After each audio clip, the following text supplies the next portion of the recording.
بسم اللہ الرحمن الرحیم۔ حقیقت جب حدود فہم میں آنے سے بالا ہو اسے افسوں بتاتے ہیں، اسے افسانہ کہتے ہیں۔ آپ کی آنکھوں کے نیچے سیاہ حلقے صرف آپ کی خفیہ لڑائیوں کا رنگ ہیں جو آپ خود سے کرتے ہیں۔ زندگی یہ نہیں کہ آپ کتنے خوبصورت، کتنے مشہور، کتنے امیر ہیں۔ زندگی یہ ہے کہ آپ کتنے خالص، کتنے عاجز اور کتنے مہربان ہیں۔ آج کل ضرورتیں طے کرتی ہیں کہ لہجہ کتنی دیر میٹھا رکھنا ہے۔ دل کا بوجھ کسی کے سامنے ہلکا کرتے کرتے بعض دفعہ ہم اپنی ذات کو ہی دوسروں کے سامنے ہلکا کر دیتے ہیں۔ حال دل رب کو بتاؤ، سب کو نہیں۔ صاف دل کی 5 نشانیاں ہیں۔ بہت جلد جذباتی ہوتا ہے۔ نمبر 2، اس کا غصہ تھوڑی دیر کے لیے ہوگا، وہ ہر رشتہ دل سے بنائے گا۔ نمبر 4، وہ بہت حساس ہوگا۔ اور 5ویں نمبر پر ایک بڑی نشانی یہ ہے کہ وہ چھوٹی چھوٹی باتوں پر بھی ناراض ہوگا۔ تنقید سے پہلے تحقیق، الزام سے پہلے ثبوت اور اختلاف سے پہلے دلیل رکھنا اعلیٰ ظرف کی علامت ہے۔ عمر کے ہر حصے میں ایک آدھ محرومی ساتھ چلتی ہے جو ہمیں اس بات کا احساس دلاتی ہے کہ یہ دنیا ہے، جنت نہیں۔ ہم زندگی میں ہمیشہ بہادر رہ سکتے ہیں، دکھ نہیں سکتے۔ آزمائشیں ہمیں توڑتی ہیں بار بار، حوصلہ ہمیں جوڑتا ہے بار بار، لیکن شکست و ریخت کا یہ عمل چھپائے رکھنے کی لاکھ کوشش کے باوجود بھی کسی اپنے کے سامنے ہمیں موم کر دیتا ہے۔ اگر پانی کو زبان مل جاتی تو وہ کئی لوگوں سے کہتا، تمہیں چہرہ نہیں دل دھونے کی ضرورت ہے۔ دل کا سکون لینا ہے تو دل بنانے والے سے رابطہ قائم کرو۔ مہربان لوگ کون ہوتے ہیں؟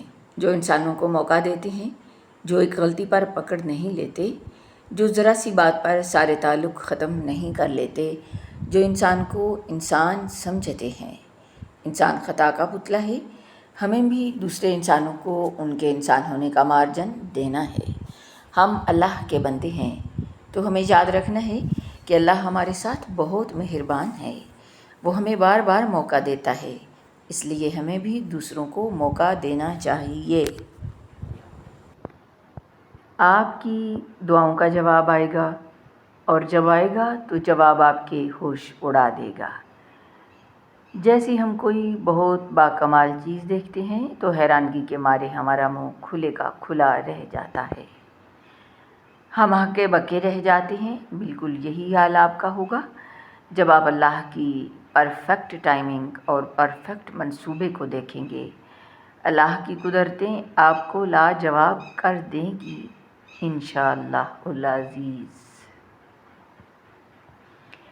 ڈپریشن کی صورت میں سورہ توبہ کی یہ آخری آیت تلاوت کرتے رہا کریں۔ جب بھی دل تنگ ہو یا کسی کی باتیں یا رویے دکھی کریں تو اس آیت کا ورد شروع کر دیں۔ حسبی اللہ لا الہ الا هو علیہ توکلت وہو رب العرش العظیم۔ ہم تعویذ دھاگوں پر یقین کیوں رکھتے ہیں بھلا؟ کیونکہ ہم اپنے رب کو نہیں جانتے، ہم اپنے رب کی طاقتوں کو نہیں جانتے، ہم اپنے رب کی قدرتوں سے واقفیت نہیں رکھتے، اس لیے ہمارا ایمان تعویذ دھاگوں پر زیادہ ہے، اس لیے ہمارے دلوں کو اللہ سے مانگ کر بھی تسلی نہیں ہوتی۔ نسل در نسل اذیتوں کو ٹرانسفر نہ کریں۔ ہر کندھے میں اتنی سکت نہیں ہوتی کہ وہ اتنی نیگیٹیوٹی برداشت کر سکے۔ ضروری نہیں ہونا چاہیے جو ماں نے تکلیفیں سہی ہوں وہ بچے بھی برداشت کریں۔ جنریشنل ٹراماز ختم کرنے کے لیے کسی ایک کو تو پہل کرنا ہی ہوگی تاکہ دنیا رہنے کے لائق جگہ بن سکے۔ جب تک بندہ نفس کی سنتا ہے وہ اللہ سے محبت میں سچا نہیں ہو سکتا۔ یاد رکھیں، جب خواہش نفس قربان ہو تب اخلاص نصیب ہوتا ہے، اور یہ قربانی چند لوگ ہی دے پاتے ہیں۔ دوستو، وہ جس کی منزل اللہ ہو، جس کا جینا اور مرنا رب کی خاطر ہو، اور جسے صبغت اللہ میں رنگنے کی دھن ہو، وہی اس قربانی کے لیے تیار ہوتا ہے۔